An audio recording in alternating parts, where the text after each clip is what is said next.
जानते हो कपड़ों का सबसे महंगा ब्रांड कौन सा है? इंडियन आर्मी की वर्दी।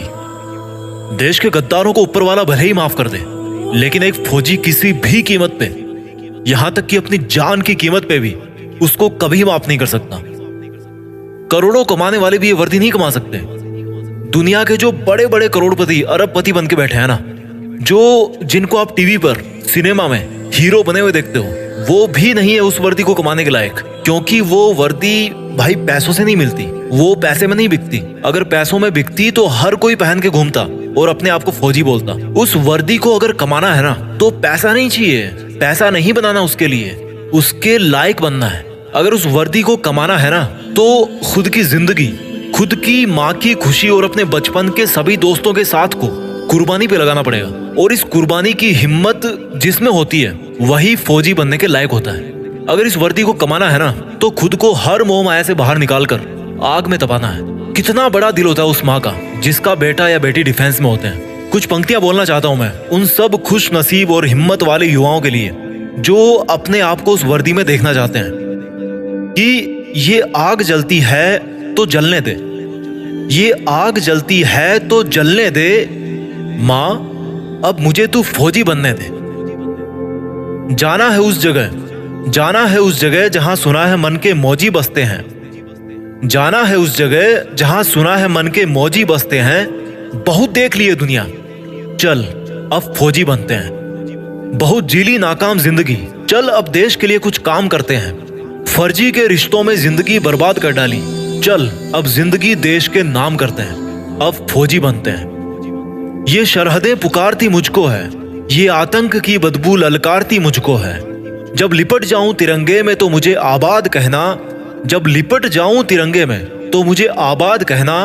मेरी माँ पल्लू में छिपी हंसी तेरी बहुत प्यारी है, मेरी माँ पल्लू में छिपी तेरी हंसी बहुत प्यारी है। जब लिपट जाऊं तिरंगे में तो मुझे आबाद कहना, मेरी माँ पल्लू में छिपी हंसी तेरी बहुत प्यारी है। इसलिए मुस्कुराते हुए अपने लाल को गुड बाय कहना।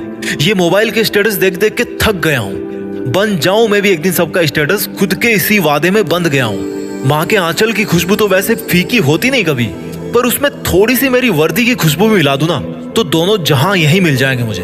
और अगली दो लाइन उन लोगों के लिए बोलना चाहता हूँ जिनको लगता है कि बॉयफ्रेंड गर्लफ्रेंड के अलावा इस दुनिया में कुछ होता ही नहीं है। तो भाई कान खोल कर सुनो मेरी बात।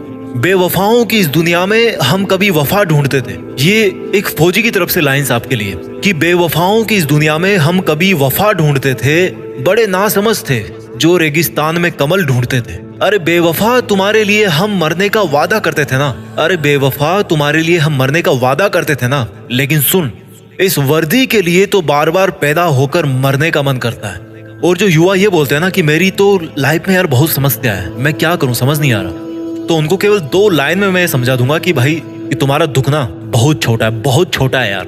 कि हमने समंदर को भी सूखते देखा है, हमने समंदर को भी सूखते देखा है, जब जब मेहंदी वाले हाथों ने मंगलसूत्र उतार के रखा है। जिंदगी में समस्या किसके पास नहीं है, पर एक वो इंसान भी है जो फौजी की वर्दी में हर समस्या का सामना करके अपना फर्ज निभाता है, लेकिन फिर भी रोता नहीं है, मुस्कुराता है। वो फौजी जो हर बार छुट्टी से वापस आते समय यही बोल के आता है कि जल्दी फिर लौट के आऊंगा। लेकिन ये किसी को नहीं पता होता, उसको खुद को भी नहीं पता होता कि वो फिर जल्दी कब आने वाला है ना हिम्मत, है ना हिम्मत। मैं जीत फिक्स के मंच से उन सभी फौजी भाइयों को सलाम करता हूँ और उन पोटेंशियल यूथ को मोटिवेट करना चाहता हूँ जो फौज में भर्ती होने का सपना अपने मन में ठान चुके हैं। क्योंकि दुनिया में देश का नाम करने का इससे बेहतर कोई दूसरा तरीका नहीं हो सकता।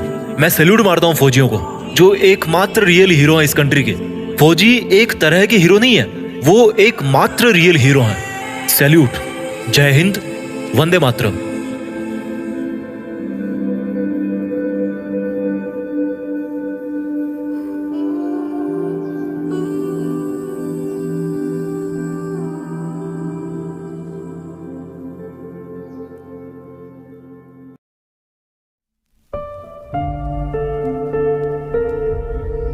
जीत फिक्स।